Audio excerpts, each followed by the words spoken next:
No more Mr. Nice Duck. Drop that zero and get with the hero. Excuse me? Greetings, Starfighter. You have been recruited by the Star League to defend the frontier against Sur and the Kodan Armada. And now, ladies and gentlemen, any further questions in the bar? Yeah, please. For the first one who buys one, right? Souvenirs, novelties, party tricks. Apparently it's rusted junk and we're looking at it. Well, hello and welcome to the first ever episode of Rusted Junk.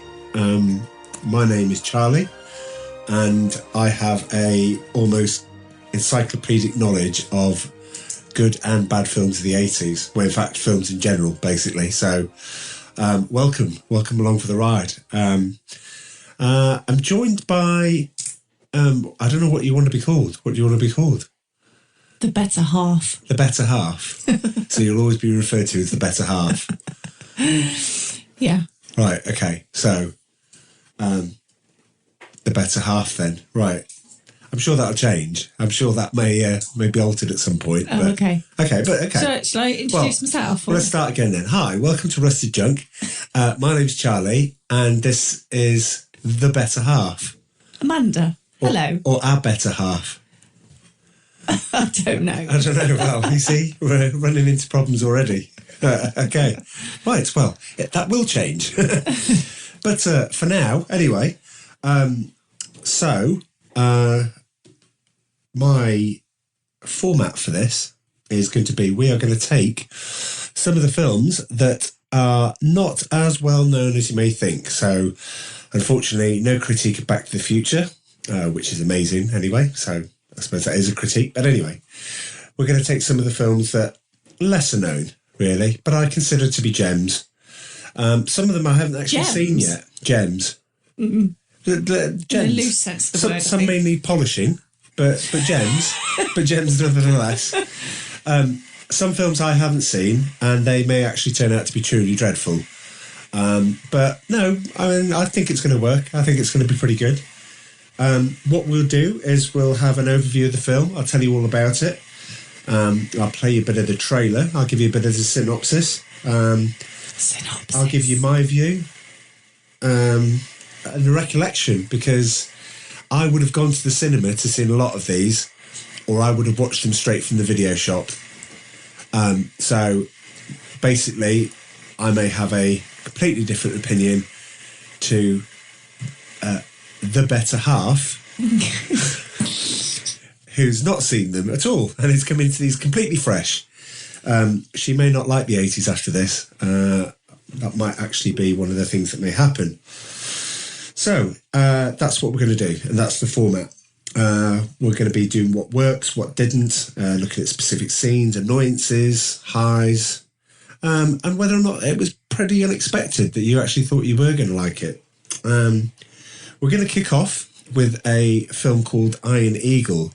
Iron Eagle is a classic. I'm going to preempt what I'm going to say, because it is a film which is 1 year before Top Gun, and is just better. There you go, I've said it. It's better than Top Gun. I can't believe that. Well, you've got to watch it and you've got to find out. So, the fight scenes might not be better, but the plane scenes, but the acting certainly isn't as good as Top Gun. But the overall film is just brilliant. What about a theme tune?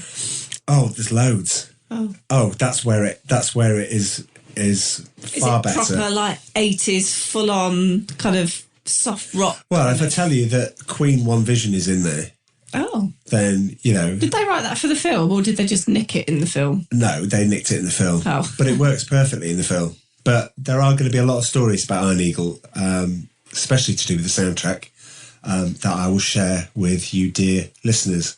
All two of you. I don't know. Well, we haven't got any yet. Well, we haven't got any now, but by the time we get past Iron Eagle, I mean, let's launch this. Somebody may like the, irreverent banter that we're doing already, which is, right. Yeah.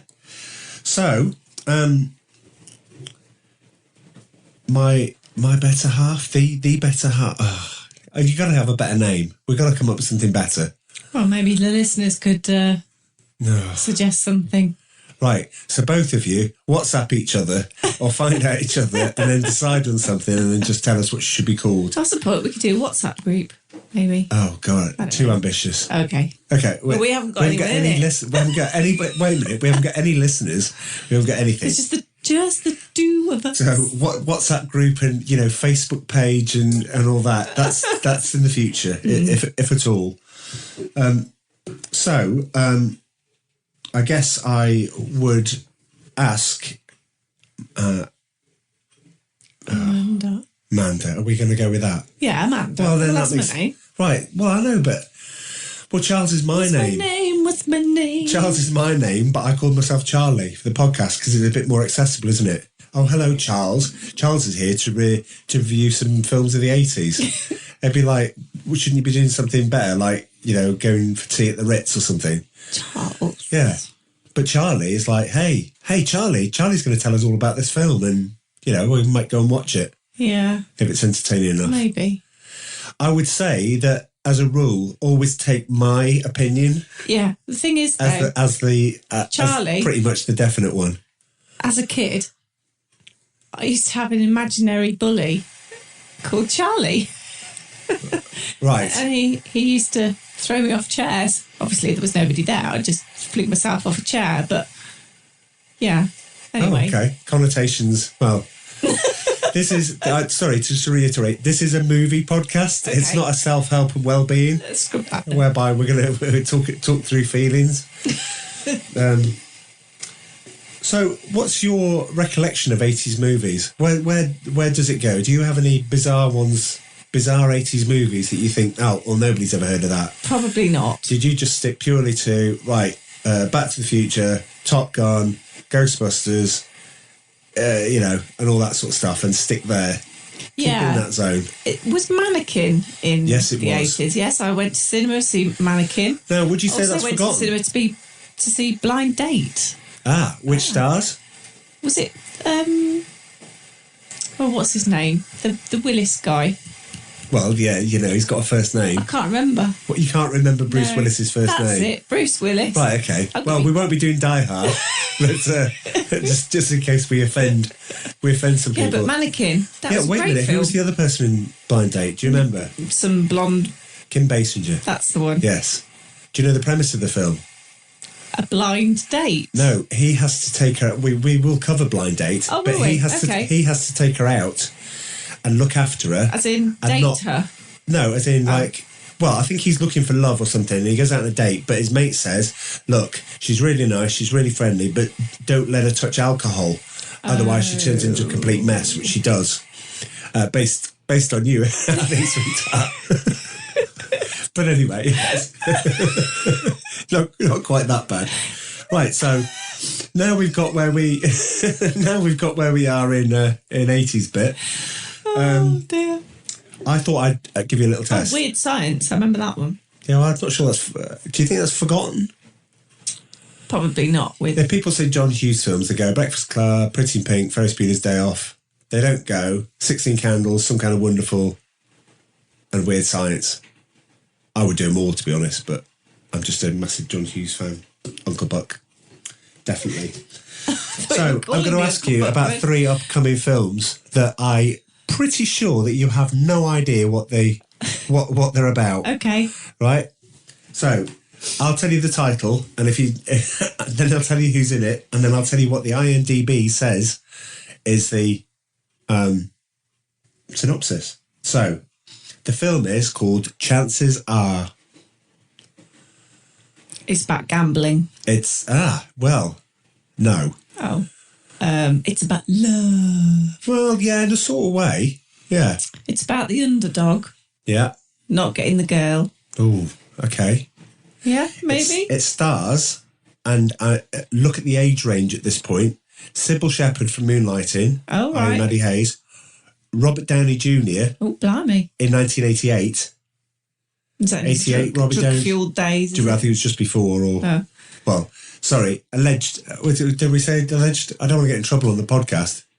It's pretty much confirmed that he did have a drug addiction problem. I'm not going to get into trouble at that, are we? Probably not. That's all right, okay. Anyway, Iron Man rocks.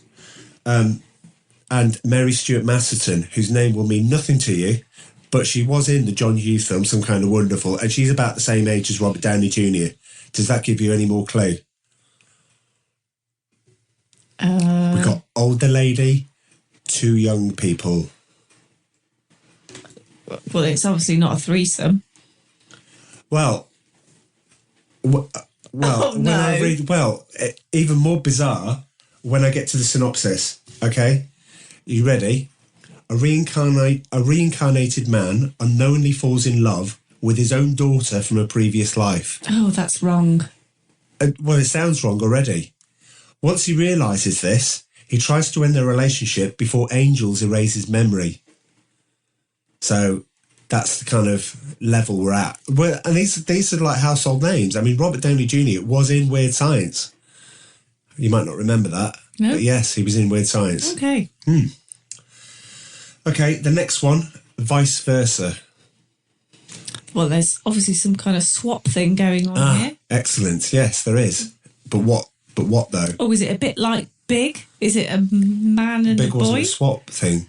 Well, it was a man and a boy. Who was he swapping with? With himself, sort of. How can you swap with yourself, you goon? No, you know what I mean? It was a boy in a man's body.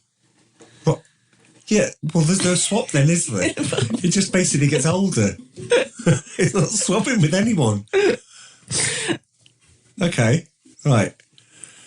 Okay, well, Vice Versa. During an argument, a divorced executive and his 11-year-old son casually touch a magical Tibetan skull, releasing a mysterious power that transfers the father's mind to the body of the son, and vice versa. Oh, no. Title alert.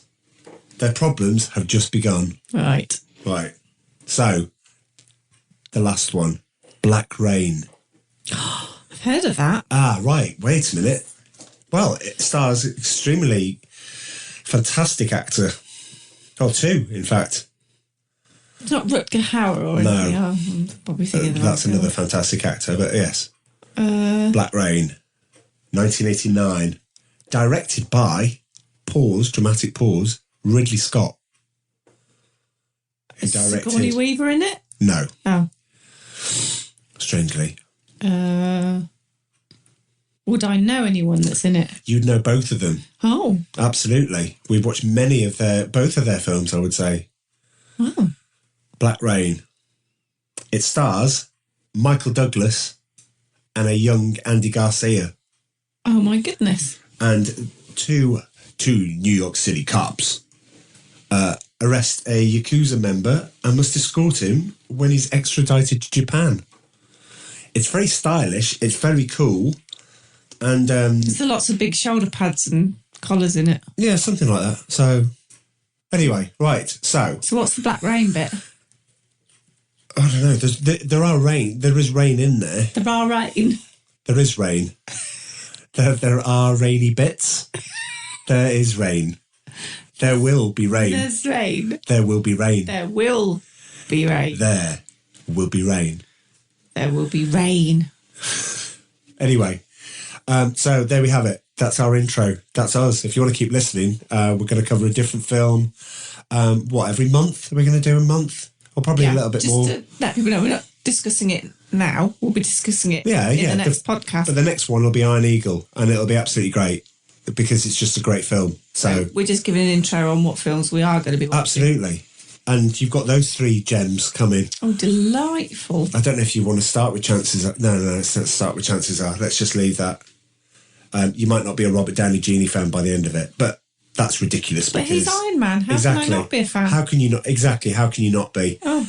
There are some great 90s films that Robert Downey Jr. that I've forgotten. But anyway, that is the end of the first episode of Rusted Junk. So I hope you tune in. What do you reckon? How do you think? Is that a good intro? I think so. Yeah, I think so. I'd listen to it. Right. Cheers. Thanks very much. Laters.